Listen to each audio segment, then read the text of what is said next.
Hello everyone, स्वागत है आप सभी का आज के इस सेशन में। मैं हूं आलोक सिंह और फाइनल अटेम्प्ट के इस प्लेटफॉर्म पर बिहार से संबंधित कुछ अन्य तथ्यों के साथ उपस्थित हूं। आज हम लोग चर्चा करने वाले हैं बिहार में पर्यटन के संदर्भ में। पर्यटन बिहार की जीएसडीपी में योगदान देता है। यह सेवा क्षेत्र से संबंधित है और एक चीज ध्यान में रखिएगा, यदि विदेश से कोई व्यक्ति बिहार के लिए आता है तो वह वह बिहार में आता है तो माना जाएगा कि सेवाओं का निर्यात हुआ उसके माध्यम से। अब हम आते हैं बिहार के पर्यटन की स्थिति को देखते हैं। दरअसल बिहार का समृद्ध इतिहास रहा है। प्रकृति ने इसे खूबसूरती से नवाजा है। यहाँ पर विभिन्न धर्मों का कॉन्फ्लुएंस रहा है, संगम रहा है। जाहिर सी बात है, जहां पर इतनी सारी स्थितियां एक सारी साथ मौजूद हों तो वह स्थान पर्यटन के दृष्टिकोण से बेहद उल्लेखनीय होगा और यही स्थिति बिहार के साथ है। बिहार में जो कुछ प्रमुख पर्यटन स्थल हैं वो है गया, बोध गया, राजगीर, नालंदा, वैशाली, पावापुरी,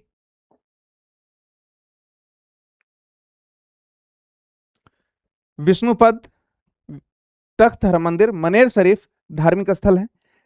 राजगीर के झरने भी हैं, वाल्मीकि टाइगर रिजर्व भी है और इसके अलावा अनगिनत ऐसे क्षेत्र हैं जिनको दर्ज कर पाना मुश्किल है। बहरहाल हम लोग चलते हैं। बिहार सरकार पर्यटन को लेकर बेहद संजीदा है और इसी वजह से इसने पर्यटन को उद्योग का दर्जा दिया है ताकि इस क्षेत्र में निवेश को आकर्षण मिले, निवेश आकर्षित हो इस संदर्भ में, इस क्षेत्र में। दरअसल हुआ यूं कि इतनी विपुल संभावनाओं के बावजूद बिहार अपने पर्यटन क्षेत्र का समुचित उपयोग नहीं कर पाया। पर्यटन को जितना प्रोत्साहन मिलना चाहिए, जितने पर्यटक आकर्षित होने चाहिए, उस स्तर पर हो नहीं पाए हैं। इसलिए राज्य सरकार अपनी तरफ से कई सारे इनिशिएटिव ले रही है ताकि बिहार में पर्यटकों का आगमन हो सके। यहाँ पर जो विरासत है उसके आध्यात्मिक संदर्भों को पर्यटक समझ सकें और राज्य को आर्थिक लाभ हो, स्थानीय स्तर पर रोजगार का सृजन हो। ठीक है, इस दिशा में सरकार सांस्कृतिक विरासतों के संरक्षण की भी कोशिश कर रही है ताकि ताकि संग्रह इसके लिए भारतीय पुरातत्व सर्वेक्षण और राज्य सरकार दोनों मिलकर संग्रहालयों का उन्नयन कर रही है, विकास कर रही है। बिहार में पर्यटकों की कुल आवक देखें तो वर्ष 2024 में 660.81 लाख था, है ना, जो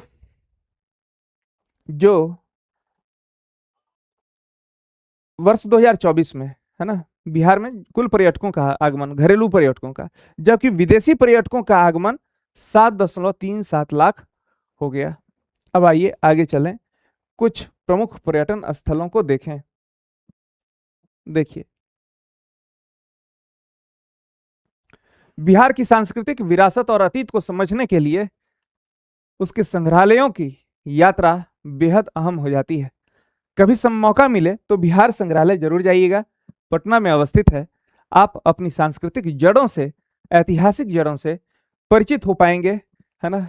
इस यहाँ पर कई प्राचीन कलाकृतियां सुरक्षित हैं, मूर्तियां हैं, पांडुलिपियां हैं और मौर्यकालीन अवशेष भी सुरक्षित हैं।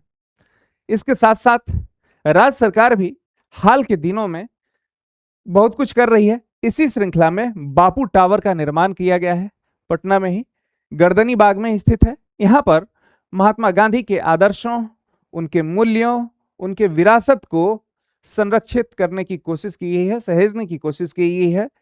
इसके अलावा APJ Abdul Kalam science city भी पटना में ही स्थापित की गई है। यह राजेंद्र नगर में अवस्थित है। विज्ञान, प्रौद्योगिकी और तकनीकी शिक्षा विभाग द्वारा इसकी स्थापना की गई है। फिर बिहार पशु विज्ञान विश्वविद्यालय है, इसकी स्थापना पटना में की गई है ना। वर्ष 2016 में राजगीर में खेल अकादमी की स्थापना की गई है, नालंदा में अवस्थित है। यह नालंदा जिले में यह बिहार खेल विद्यालय परिसर में ही अवस्थित है ना। यह खेलों के प्रोत्साहन की दिशा में कार्य कर रहा है। इसकी स्थापना बिहार अधिनियम 2021 द्वारा की गई थी। अब आगे बढ़े। बुद्ध सम्यक दर्शन संग्रहालय की स्थापना वैशाली में की गई है।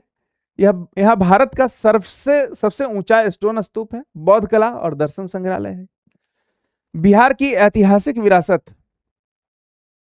ऐतिहासिक और सांस्कृतिक विरासत को संरक्षित और परिरक्षित रखने के लिए बिहार पर्यटन विभाग ने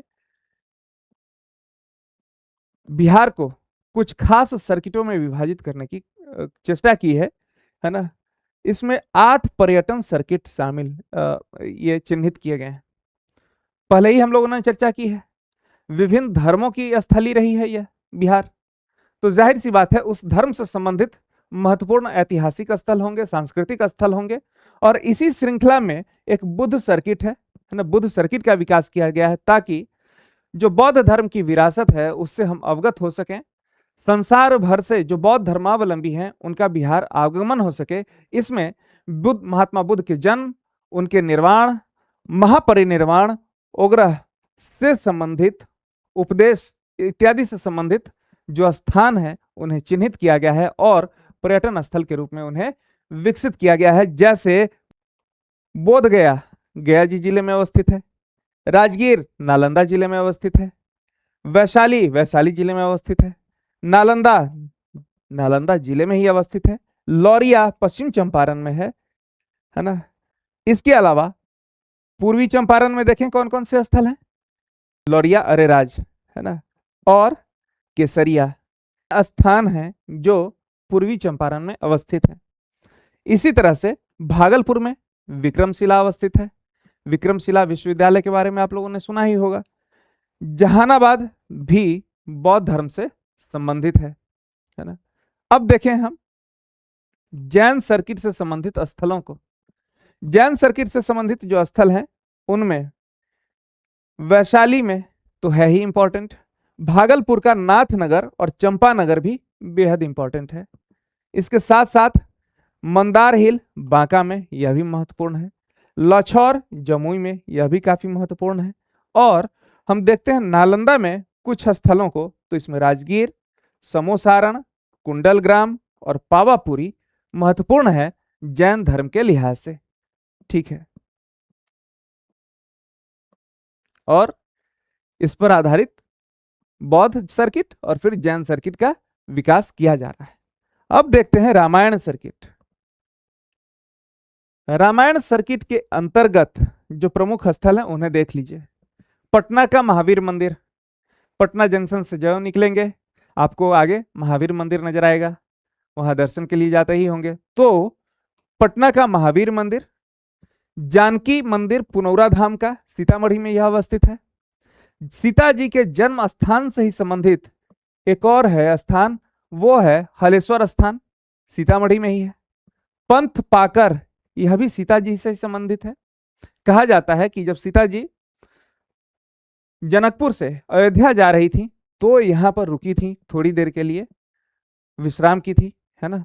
तो पंथ पाकर, मुंगेर का सीता कुंड, फिर गिद्धेश्वर है, यह जमुई में अवस्थित है। राम चौड़ा मंदिर वैशाली में अवस्थित है। देव सूर्य मंदिर, सीता थापा मंदिर, उगमा सूर्य मंदिर, ये सभी औरंगाबाद में अवस्थित है। रामायण सर्किट से संबंधित स्थल हैं ये। और भी स्थानों को हम लोग देख लें। सिंहेश्वर यह मधेपुरा में है। देवी अहिल्या राम रेखा घाट बक्सर में अवस्थित है। मंदार पर्वत बांका में अवस्थित है। अहिल्या स्थान गौतम कुंड दरभंगा में अवस्थित है। वाल्मीकि नगर जानकीगढ़ पश्चिम चंपारण में अवस्थित है। प्रेतशिला रामशिला गया में अवस्थित है। अजगैबी नाथ भागलपुर में अवस्थित है। तो इन महत्वपूर्ण स्थलों को हम लोगों ने देख लिया जो रामायण सर्किट से जुड़े हुए हैं। तो हमने बौद्ध सर्किट को देखा, बौद्ध धर्म से संबंधित स्थलों को जिन्हें एक सर्किट के रूप में विकसित किया जा रहा है। जैन धर्म से संबंधित स्थलों को देखा हमने, रामायण से जुड़े हुए जो स्थान है उनको देखा। अब देखते हैं सिख सर्किट को।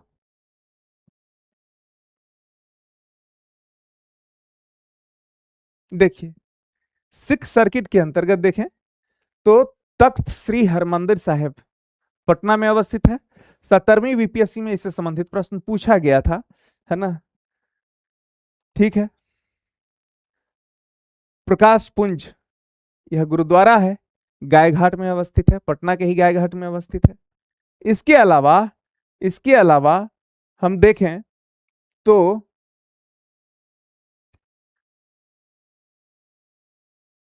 बाल लीला साहब यह भी पटना में अवस्थित है।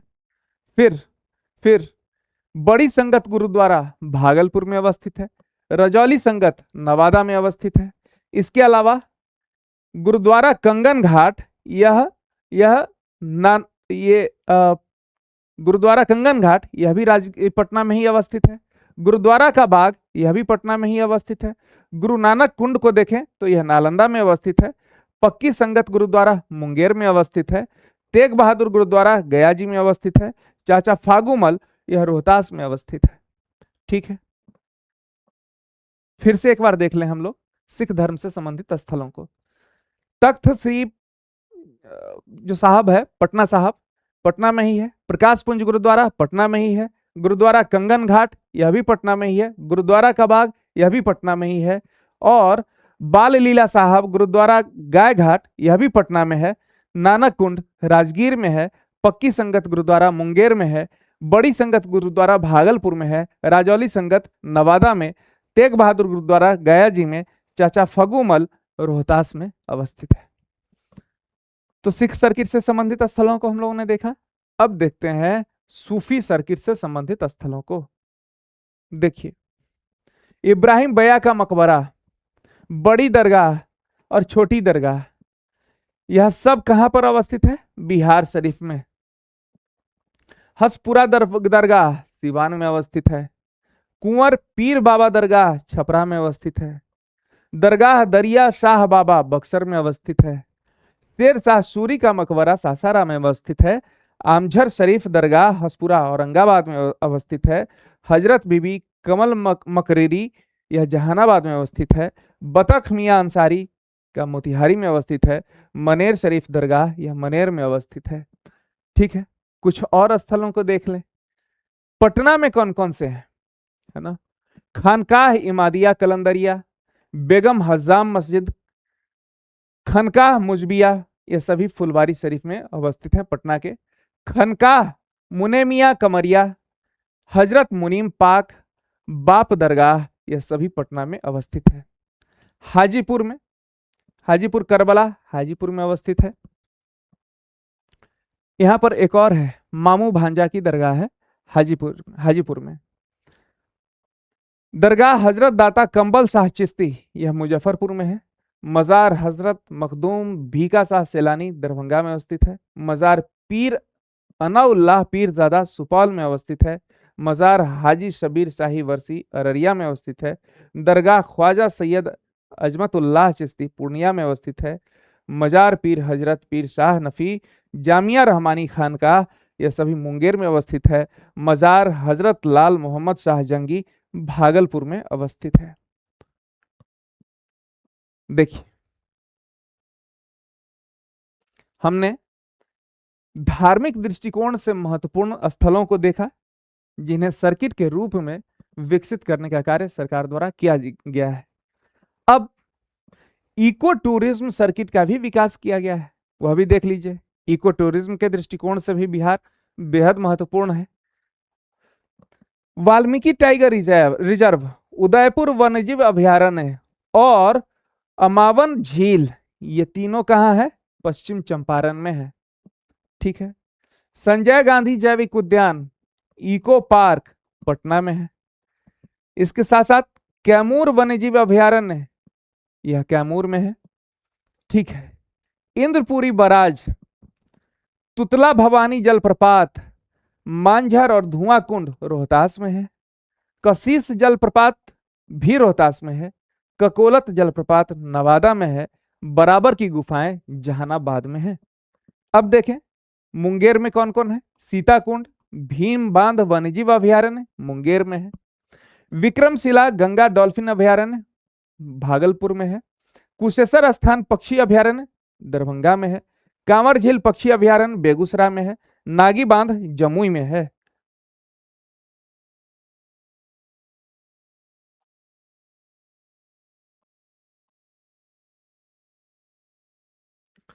करकट जलप्रपात यह कहाँ है? यह तेलहर गौतम बुद्ध वन्यजीव अभयारण्य है ना। यह दोनों जो है गया जी में अवस्थित है। तेलहर और गौतम बुद्ध वन्यजीव अभयारण्य गया जी में अवस्थित है। राजगीर नेचर जू सफारी, घोड़ा कटोरा और पांडु पोखर यह नालंदा राजगीर में अवस्थित है। ठीक है। नकटी बांध, गरही डैम, ओढ़नी डैम यह सब बांका में अवस्थित है ना। तो हम लोगों ने देख लिया इको टूरिज्म से संबंधित जो सर्किट है उसको। अब बिहार में शक्ति सर्किट है ना से भी संबंधित बहुत सारे स्थल हैं जहां पर शक्ति की उपासना होती हो, देवी की उपासना होती हो, उनको देख लीजिए। देखिए, मुंडेश्वरी धाम यह कैमूर में है। बाबा कोटेश्वर नाथ मंदिर गया जी में है। अशोक धाम लखीसराय में है। अजगैबी नाथ भागलपुर में है। श्यामा माई मंदिर दरभंगा में है। सिंहेश्वर स्थान मधेपुरा में है। शीतला माता मंदिर पटना में है। और आमी मंदिर सारण में। थावे मंदिर गोपालगंज में। फिर महेंद्रनाथ मंदिर सिवान में। चंडी स्थान, मत्स्यगंधा रक्त काली मंदिर और महिषी तारा मंदिर ये सहरसा में है। ब्रह्मेश्वर स्थान बक्सर में है। तो सर्किट को हम लोगों ने देख लिया। आइए अब देखते हैं शिव जी से संबंधित उपासना स्थलों को जिन्हें एक सर्किट के रूप में विकसित किया गया है। इसकी पहचान पर्यटक कर सके है ना, और वो वहां जाकर दर्शन कर सके। पर्यटन अगर इस विशेष दृष्टिकोण से, धार्मिक दृष्टिकोण से आते हैं तो उन्हें जानकारी हो कि कौन से स्थल जो है वह शिव उपासना से संबंधित है, कौन से शक्ति उपासना से, कौन से रामायण से संबंधित है। ठीक है। और इसी ढंग से कौन से बौद्ध धर्म से, कौन से जैन धर्म से, कौन से सिख धर्म और कौन से इस्लाम से या सूफी सिलसिले से संबंधित है। देखिए, शिव सर्किट को हम देखें तो गुप्त धाम कैमूर में, कोटेश्वर धाम और बैजू धाम गया जी में, सिंहेश्वर धाम मधेपुरा में, महेंद्रनाथ सिवान में और कुशेश्वर स्थान दरभंगा में। फिर गरीबनाथ मुजफ्फरपुर में, अशोक धाम लखीसराय में और अजगैबी नाथ भागलपुर में। ठीक है। अब आइए देखें गांधी सर्किट में, देखें कौन कौन से स्थल आते हैं। गांधी जी ने अपने राजनीतिक जीवन का बहुत बड़ा हिस्सा बिहार में बिताया। यही नहीं, गांधी जी को एक राष्ट्रीय नेता के रूप में स्थापित करने का श्रेय भी बिहार को जाता है।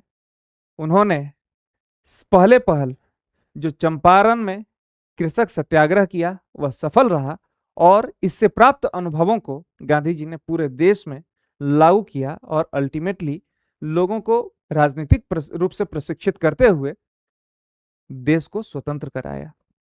ठीक है। तो गांधी सर्किट से संबंधित स्थलों को देखें। मोतिहारी पूर्वी चंपारण में है। हजारीमल धर्मशाला है ना बेतिया में है। भितरहवा आश्रम, मुरली भितरहवा आश्रम, वृंदवा आश्रम, श्री रामपुर, कोयलडीह यह सब पश्चिम चंपारण में अवस्थित है। ठीक है। अमोलवा, मुरली भरहवा राजकुमार शुक्ल यहीं के रहने वाले थे, पूछा गया है एक बीपीएससी में प्रश्न। मुरली भरहवा, हरदिया कोठी यह सब पश्चिम चंपारण में अवस्थित है। सदाकत आश्रम और गांधी संग्रहालय पटना में है। यह भितरहवा ही है, भितिरहवा है ना, मुरली इसके आगे नहीं लगा हुआ है, ध्यान रखिएगा, कंफ्यूज नहीं कीजिएगा। ठीक है। मुरली भरहवा है गांव नाम का, ये नाम का गांव है जो पश्चिम चंपारण में अवस्थित है। अब आइए गांधी सर्किट से संबंधित स्थलों को हम लोगों ने देख लिया।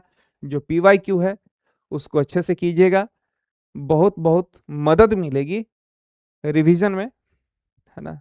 अब हम लोग देख लें उन महत्वपूर्ण तथ्यों को जो पहले तो चर्चा में आ ही चुके हैं, लेकिन ये अलग अलग विषयों की चर्चा के क्रम में आए हैं। जैसे इतिहास से संबंधित तथ्य, इकोनॉमिक्स से संबंधित तथ्य, राज्य व्यवस्था से संबंधित तथ्य, भूगोल से संबंधित तथ्य, इन सभी को विविध के रूप में एक जगह अभी हम एक बार रिवाइज कर लेते हैं। यहां से प्रश्न बनते हैं, ध्यान रखिएगा। देखिए, विश्व को प्रथम लोकतांत्रिक संदेश देने वाली कोई जगह है तो वह वैशाली है, बिहार में अवस्थित है। तो बिहार पहला पहला लोकतांत्रिक गणराज्य वैशाली बिहार में अवस्थित है। प्रथम विश्वविद्यालय ज्ञान की अलख भी जगाई, नालंदा में अवस्थित है। प्रथम खगोल विज्ञानी आर्यभट्ट हुए। प्रथम रसायन शास्त्री वराहमिहिर थे। प्रथम वैभवशाली नगर पाटलिपुत्र था।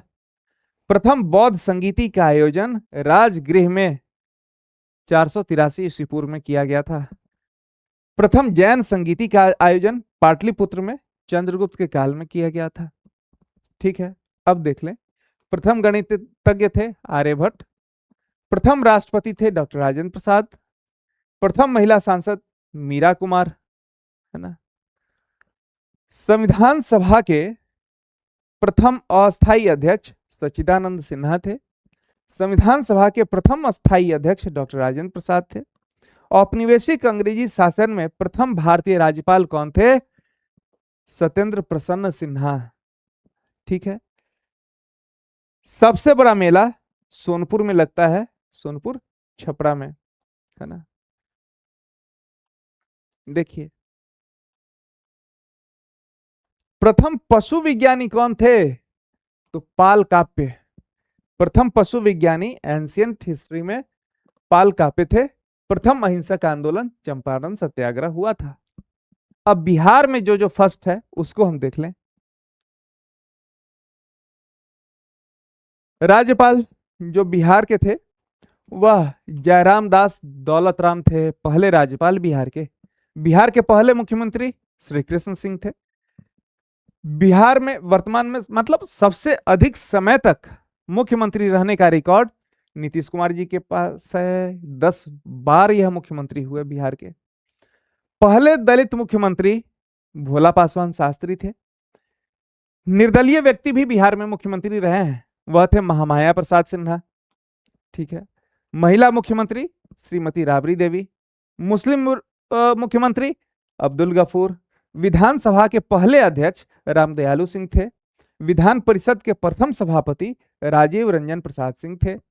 बिहार सर्वोच्च न्यायालय के प्रथम बिहारी मुख्य न्यायाधीश, सर्वोच्च न्यायालय के पहले बिहारी मुख्य न्यायाधीश थे भुवनेश्वर प्रसाद सिन्हा। ठीक है, ठीक है। विज्ञान केंद्र श्री कृष्ण विज्ञान केंद्र पटना में है, बिहार का पहला। हिंदी फिल्म बिहार की जो पहली है वह कल हमारा है।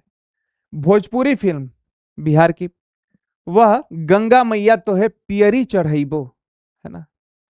कलात्मक दृष्टि से श्रेष्ठ फिल्म है, पुरानी फिल्म है। मैथिली फिल्म पहली कन्यादान है। मगही फिल्म भैया है। सिंचाई परियोजना जो पहली है वह कौन है? वह है सोन बहुउद्देशीय परियोजना। फिर तेल शोधक कारखाना बिहार में जो पहला स्थापित है वह है बरौनी रिफाइनरी। चीनी मिल पहली कहां स्थापित हुई थी? तो मढ़ौरा सारण में। कब? 1904 में, याद रखिएगा। नगर पालिका पहला कौन? याद रखिए, कंफ्यूज मत कीजिएगा, पटना नहीं, आरा। पहला नगर पालिका आरा, पहली नगर पालिका। स्टेडियम पहला मोइनुल हक स्टेडियम जो पटना में अवस्थित है, क्रिकेट स्टेडियम है। देखिए, बिहार में जो पहले थे उन सब की को हम देख लें कौन कौन थे। पटना उच्च न्यायालय के पहले भारतीय मुख्य न्यायाधीश कौन थे? तो सर सैयद फजल अली। पटना उच्च न्यायालय के न्यायाधीश स्वतंत्रता के पश्चात कौन थे? तो मोहन अग्रवाल। बिहार के प्रथम राजनीतिज्ञ जो लोकसभा के अध्यक्ष बने वो थे बलराम भगत। भारत के उप प्रधानमंत्री बनने वाले कौन से बिहारी थे? जगजीवन राम। महिला आयोग की प्रथम अध्यक्ष कौन थी? तो मंजू प्रकाश। दूरदर्शन का पहला केंद्र जब बिहार में स्थापित हुआ, कहां स्थापित हुआ? मुजफ्फरपुर में, ध्यान रखिए, पटना में नहीं, मुजफ्फरपुर में। पटना उच्च न्यायालय का प्रथम मुख्य न्यायाधीश कौन था? याद रखिए, सर एडवर्ड मेनर्ड डेस चैम्प्स चैंपियर, है ना। यहां यह प्रश्न भी पूछ सकता है, ध्यान में रखिए। मेडिकल कॉलेज अस्पताल पहला कौन था? तो पीएमसीएच, पटना मेडिकल कॉलेज अस्पताल। प्राचीन बिहार का पहला विश्वविद्यालय कौन है? नालंदा विश्वविद्यालय है ना। प्राचीन बिहार का पहला विश्वविद्यालय नालंदा विश्वविद्यालय। आधुनिक बिहार का पहला विश्वविद्यालय पटना विश्वविद्यालय, ठीक है। प्रथम खुला विश्वविद्यालय नालंदा खुला विश्वविद्यालय है। और ज्ञानपीठ पुरस्कार से सम्मानित पहले बिहारी कौन थे? तो रामधारी सिंह दिनकर। उप सेनाध्यक्ष बनने वाले प्रथम बिहारी कौन थे? तो जनरल एसके सिन्हा थे, लेफ्टिनेंट जनरल एसके सिन्हा। अब आइए कुछ और तथ्यों को देख लें। बिहार से प्रथम कौन? नृत्य भवन पहला बिहार में कौन कौन सा नृत्य भवन है, उसका नाम क्या है? तो पटना नृत्य कला मंदिर पटना में है। जैविक ग्राम पहला जो है वह कोठिया समस्तीपुर जिले में अवस्थित एक गांव है, वो है। ई सेवा केंद्र वसुधा यह पहला दानापुर में स्थापित किया गया था। हिंदी छापखाना जो पहला था बिहार में वह था बिहार बंधु प्रेस। अशोक चक्र प्राप्त करने वाले पहले बिहारी थे रणधीर वर्मा, है ना। रणधीर वर्मा उस वक्त बिहार झारखंड एक ही हुआ करता था, धनबाद के एसपी थे। एक बैंक की डकैती हो रही थी, उसको रोकने के क्रम में वो मतलब शहीद हो गए। बहुत बहुत काबिल ऑफिसर थे, ठीक है। पहले अंग्रेज यात्री कौन थे? तो रॉल्फ फिच। मुस्लिम आक्रमणकारी पहला कौन था? तो बख्तियार खिलजी था। पहला बैंक कौन था बिहार में स्थापित? इलाहाबाद बैंक। अब आइए कुछ और तथ्यों को देखें। बिहार का पहला समाचार पत्र कौन था? बिहार का पहला समाचार पत्र हिंदी समाचार पत्र बिहार बंधु 45वीं बीपीएससी में पूछा गया था। बिहार बंधु बिहार का पहला हिंदी समाचार पत्र था। उर्दू समाचार पत्र कौन था? याद रखिए, पहला नूरुल अनवार, याद रखिएगा नूरुल अनवार। अंग्रेजी समाचार पत्र पहला कौन था बिहार का? अंग्रेजी समाचार पत्र पहला कौन? द बिहार हेराल्ड, यह सीडीपीओ में पूछा गया है ना। अंग्रेजी दैनिक पत्र अंग्रेजी यह पहले साप्ताहिक था, द बिहार हेराल्ड साप्ताहिक था। लेकिन डेली बेसिस पर प्रकाशित होने वाला पहला पत्र कौन सा था? वह था सर्च लाइट, याद रखिएगा। हिंदी दैनिक पत्र पहला डेली प्रकाशित होने वाला वह था सर्वहितैषी। 17वीं बीपीएससी में यह प्रश्न पूछा गया है। अब आइए आगे बढ़े। बिहार के कुछ महान व्यक्ति हैं और उनके उपनाम हम देख लें। कुंवर सिंह को बाबू उनके आगे लगता है, बाबू कुंवर सिंह। विद्यापति को मैथिल कोकिल कहा जाता है। राजेंद्र प्रसाद को देश रत्न और अजात शत्रु भी कहा जाता है। जयप्रकाश नारायण को लोक नायक कहा जाता है। कर्पूरी ठाकुर को जन नायक कहा जाता है। जगजीवन राम को बाबूजी कहा जाता है। वैद्यनाथ मिश्र जो नागार्जुन थे ना, वह उनका मूल नाम था नागार्जुन, है ना। ओह सॉरी, गलत बोल दिया। नागार्जुन जो हिंदी के बहुत प्रसिद्ध कवि रहे हैं, मैथिली में भी उन्होंने कविताएं लिखी हैं, कहानियां लिखी हैं। वो उनका मूल नाम था वैद्यनाथ मिश्र, लेकिन नागार्जुन के नाम से वह अपनी रचनाएं किया करते थे। श्री कृष्ण सिंह को बिहार केसरी कहा जाता था। रामधारी सिंह दिनकर को राष्ट्र कवि कहा जाता था। अनुग्रह नारायण सिंह को विहार विभूति कहा जाता था। तो नागार्जुन को बाबा भी कहा जाता था, है ना, वही वैद्यनाथ मिश्र जो है, ठीक है। सत्येंद्र नारायण सिंह छोटे साहब के नाम से प्रसिद्ध थे, है ना। अब प्राचीन काल के जो कुछ प्रमुख व्यक्तित्व तो हैं उन्हें हम देख लें, है ना। याज्ञवल्क्य देख लीजिए, इतनी विभूतियां बिहार से ही संबंधित हैं। याज्ञवल्क्य राजा जनक के समकालीन थे, है ना। शतपथ ब्राह्मण याज्ञवल्क्य स्मृति बृहदारण्यक की रचना इन्होंने की और उपनिषद काल में जो दार्शनिक परंपरा है उसको समृद्ध भी करने का कार्य किया। महावीर स्वामी जैन धर्म के 24वें और अंतिम तीर्थंकर हुए। इनका जन्म वैशाली के कुंडा ग्राम में हुआ, ठीक है। 12 वर्ष की तपस्या के पश्चात रिजुपालिका नदी के तट पर इन्हें कैवल्य की प्राप्ति हुई, ज्ञान ज्ञान की प्राप्ति हुई। पावापुरी में निर्वाण प्राप्त हुआ, है ना। गौतम बुद्ध, इनका जन्म कपिल वस्तु में के शाक्य कुल में हुआ। 29 वर्ष की अवस्था में गृह त्याग कर दिए। वैशाली राजगृह वगैरह में प्रवास किए और निरंजना नदी, जो वर्तमान में फल्गु के नाम से प्रसिद्ध है, उसके तट पर इन्होंने ज्ञान की प्राप्ति की और मध्यम मार्ग का प्रतिपादन इन्होंने किया। कुशीनगर में महापरिनिर्वाण की प्राप्ति हुई, है ना। जीवक भी हुए। यह बिंबिसार के राजवैद्य थे, है ना। बहुत प्रसिद्ध आयुर्वेदाचार्य थे। बौद्ध, बुद्ध एवं उज्जैन के राजा प्रद्योत का इन्होंने उपचार किया था, ठीक है। पाणिनि पाटलिपुत्र के निवासी थे। संस्कृत व्याकरण के विद्वान थे। अष्टाध्यायी की रचना इन्होंने की। चाणक्य, विष्णुगुप्त या कौटिल्य के उपनाम से भी इन्हें जाना जाता था। चंद्रगुप्त के गुरु एवं प्रधानमंत्री थे। इन्होंने अर्थशास्त्र की रचना की, ठीक है। अश्वघोष, यह बौद्ध महाकवि थे। कनिष्क के समकालीन थे। इन्होंने बुद्ध चरित्र, सूत्रालंकार, सौंदरानंद वगैरह की रचना की अश्वघोष ने। आगे बढ़े। आर्यभट्ट। आर्यभट्ट महान गणितज्ञ थे, है ना। खगोल शास्त्री भी थे। इन्होंने एक पुस्तक की रचना की, नाम था आर्यभट्टीय, ठीक है। दशमलव पद्धति व शून्य के विकास में आर्यभट्ट ने योगदान दिया था, ठीक है। बाणभट्ट, यह हर्षवर्धन के समकालीन थे। इन्होंने हर्षचरित, 2 पुस्तकें, हर्षचरित और कादंबरी की रचना की। मंडन मिश्र मिथिला के रहने वाले थे, बहुत प्रसिद्ध दार्शनिक थे। इनकी पत्नी का नाम था भारती। शंकराचार्य के साथ भारती ने शास्त्रार्थ किया था, है ना। यह बहुत प्रसिद्ध है घटना। आम्रपाली वैशाली की नगर वधु थी, बेहद सुंदर थी और महात्मा बुद्ध से प्रभावित होकर यह उनकी शिष्या बनी, बौद्ध धर्म में चली गई, है ना। और उन्होंने अपना आम्रवन बौद्ध धर्म को दान दे दिया। बौद्ध विहार यहां पर निर्मित हुआ। अब आइए चलते हैं कुछ और चीज मध्यकाल से संबंधित, जो कुछ प्रमुख व्यक्तित्व हैं उनको देखते हैं। बिहार ने अपनी उपस्थिति इतिहास में हर कालखंड में दर्ज की है, मजबूत उपस्थिति दर्ज की है, चाहे वह प्राचीन काल हो, चाहे वह मध्यकाल हो, या फिर आधुनिक काल ही क्यों ना हो, ठीक है। तो आइए शुरुआत करते हैं मध्यकाल में शेर शाह सूरी से।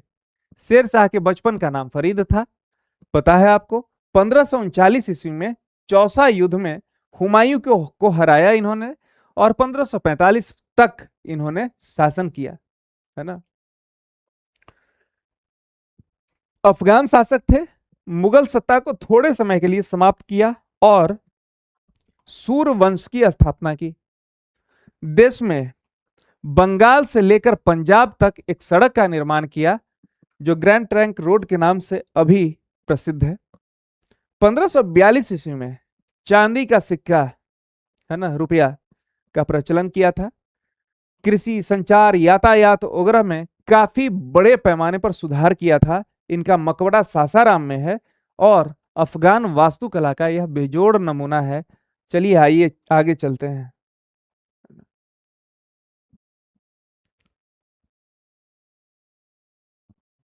गुरु गोविंद सिंह को देखें। सिखों के 10वें और अंतिम गुरु थे यह गुरु गोविंद सिंह। इनका जन्म 27 दिसंबर 1966 को पटना साहिब में हुआ था, है ना। इन्होंने पाहुल प्रणाली को प्रारंभ किया और इस प्रणाली में दीक्षित होने वाला व्यक्ति खालसा कहा गया। उन्होंने खालसा पंथ की स्थापना की और सिखों के नाम के अंत में सिंह शब्द का प्रयोग इन्हीं के काल से प्रारंभ हुआ, ठीक है।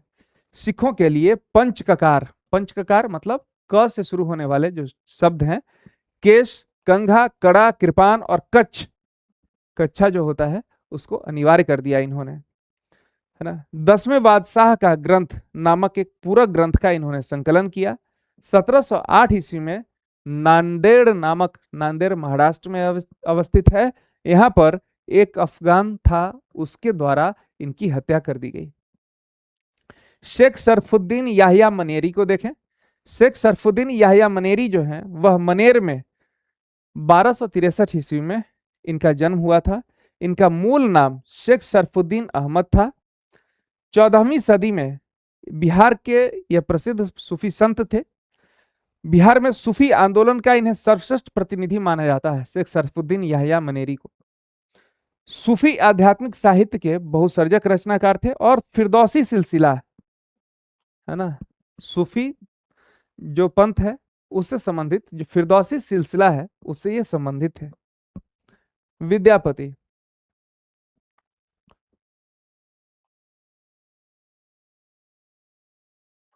विद्यापति बिहार के दरभंगा के रहने वाले थे। इनकी कविताओं में श्रृंगार रस देखा जाता है। कहीं पर यह श्रृंगार लौकिकता का रूप धारण करता है, लौकिक श्रृंगार है, उसमें मांसलता का तत्व है। कहीं पर यह आध्यात्मिक श्रृंगार का रूप अख्तियार कर लेता है। ठीक है। उनकी मैथिली और संस्कृत की रचनाएं हैं जो बेहद प्रसिद्ध हैं। मैथिल कोकिल भी इन्हें कहा जाता है ना। इनके जो प्रमुख ग्रंथ हैं उनमें पुराण संग्रह, विभास सागर, गंगा काव्यावली प्रमुख हैं। ठीक है। इन्हें मैथिल कोकिल भी कहा जाता है। ठीक है। मोहम्मद शाह नुहानी, बाबर के आक्रमण के समय बिहार में मोहम्मद शाह लोदियों का गवर्नर था, है ना, मोहम्मद शाह नुहानी। 1526 ईस्वी में जब बाबर के हाथों इब्राहिम लोदी पराजित हो गया तो नुहानी ने स्वयं को स्वतंत्र घोषित कर दिया, है ना, ध्यान रखिएगा। ठीक है। अब आधुनिक काल के कुछ प्रमुख व्यक्तित्व को हम लोग देखें।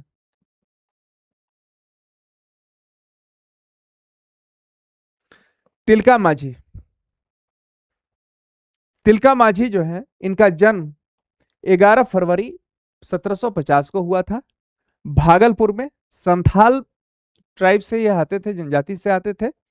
अंग्रेजी शासन और उसके शोषण के विरुद्ध इन्होंने संघर्ष किया। खान बहादुर खुदाबख्श खां, इनका जन्म 1842 ईस्वी में सिवान में हुआ। पटना में प्रसिद्ध जो खुदाबख्श लाइब्रेरी है इसकी स्थापना भी इन्होंने की, है ना। 1969 में भारत सरकार ने इस पर अपना नियंत्रण स्थापित कर लिया। डॉक्टर सच्चिदानंद सिन्हा, इनका जन्म बक्सर में हुआ। बिहार एक पृथक प्रांत के रूप में अस्तित्व में आए, इस दिशा में इन्होंने बहुत बड़ी मुहिम चलाई कलकत्ता में रहते हुए, है ना। संविधान सभा के ये प्रथम अध्यक्ष हुए, अस्थायी थे। ठीक है। प्रथम भारतीय थे जिन्हें प्रांत का गवर्नर, बिहार प्रांत का गवर्नर बनाया गया। हाउस ऑफ लॉर्ड्स, मतलब ये प्रथम भारतीय थे जिन्हें गवर्नर बनाया गया। हाउस ऑफ लॉर्ड्स और प्रीवी काउंसिल का सदस्य भी बनने का इन्हें मौका मिला। ध्यान रखिएगा इन तथ्यों को। मौलाना मजहरुल हक जो थे बिहार के अग्रणी मुस्लिम स्वतंत्रता सेनानी थे। 1920 में पटना में सदाकत आश्रम की स्थापना इन्होंने की। बिहार विद्यापीठ के संस्थापक कुलाधिपति थे। गांधी जी ने इन्हें देश भूषण और देश रत्न भी कहा था। ठीक है। आइए आगे चलें।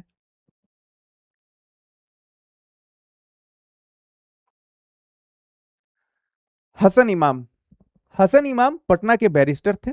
1912 में कलकत्ता हाई कोर्ट में बिहार ये जज बने, प्रथम बिहारी जज थे।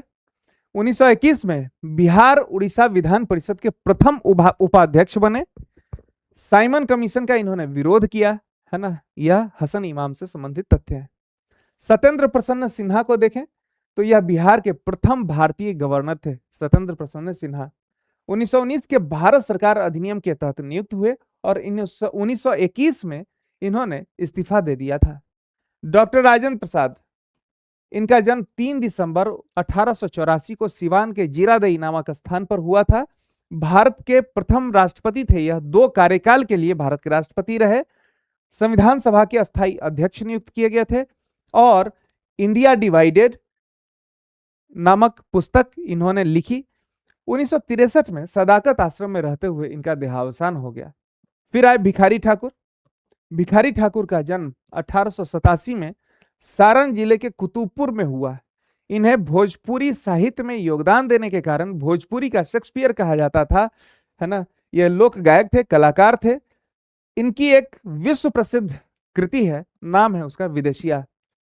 डॉक्टर श्री कृष्ण सिंह, इनका जन्म 1887 ईस्वी में नवादा में हुआ। इनका पैतृक गांव है बरबीघा। ठीक है, इन्हें बिहार केसरी की उपाधि से भी नवाजा गया है।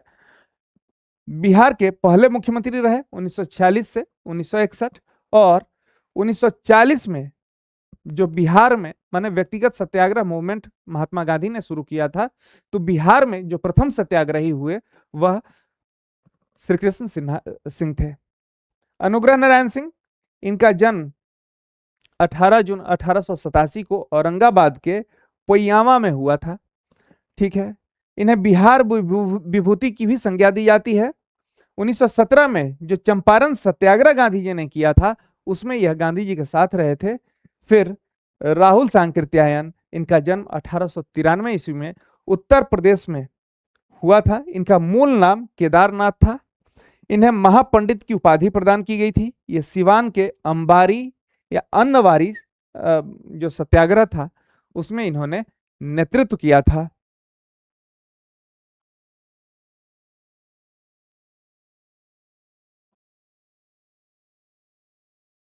फिर रामवृक्ष बेनीपुरी जी हुए।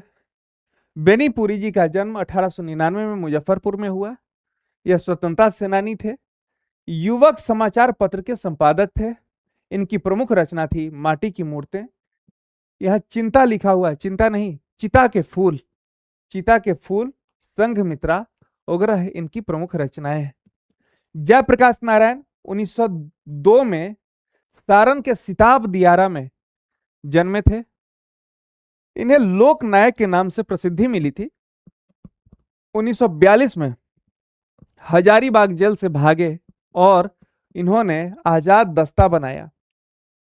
1975 में संपूर्ण क्रांति का आह्वान किया और 1965 में रेमन मैग्सेसे पुरस्कार से सम्मानित हुए। रामधारी सिंह दिनकर, इनका जन्म 1908 में बेगूसराय के सिमरिया में हुआ। इन्हें विद्रोही कवि भी कहा जाता था, बाद में राष्ट्र कवि भी कहा गया। इनकी प्रमुख रचनाएं हैं कुरुक्षेत्र, उर्वशी, हुंकार, रेणुका और रसवंती। ठीक है। नागार्जुन, वास्तविक नाम वैद्यनाथ मिश्र था। प्रगतिवादी दौर के कवि थे, मार्क्सवादी थे। 1911 ईस्वी में मधुबनी में इनका जन्म हुआ। हिंदी, मैथिली, संस्कृत और बांग्ला में ये अपनी रचनाएं करते थे, लिखते थे। इनकी प्रसिद्ध रचना है युगधारा, प्यासी पथराई आंखें, बलचनमा, है ना। बिस्मिल्लाह खां, बिस्मिल्लाह खां 1916 ईस्वी में बक्सर के डुमरांव में इनका जन्म हुआ था। शहनाई वादक थे। 15 अगस्त 1947 को जब देश स्वतंत्र हुआ था तो लाल किले पर इन्होंने शहनाई का वादन किया था। 2001 ईस्वी में इन्हें भारत रत्न से सम्मानित किया गया। अब्दुल बारी, यह असहयोग आंदोलन, खिलाफत आंदोलन वगैरह में सक्रिय रूप से भाग लिए। 1937 में बिहार विधानसभा के उपाध्यक्ष नियुक्त हुए, है ना, चुने गए। 28 मार्च 1947 को इनकी हत्या कर दी गई। ठीक। फणीश्वर नाथ रेणु, आंचलिक औपन्यासिक धारा से हिंदी साहित्यिक जगत को परिचित कराने का श्रेय पहली बार फणीश्वर नाथ रेणु को ही जाता है।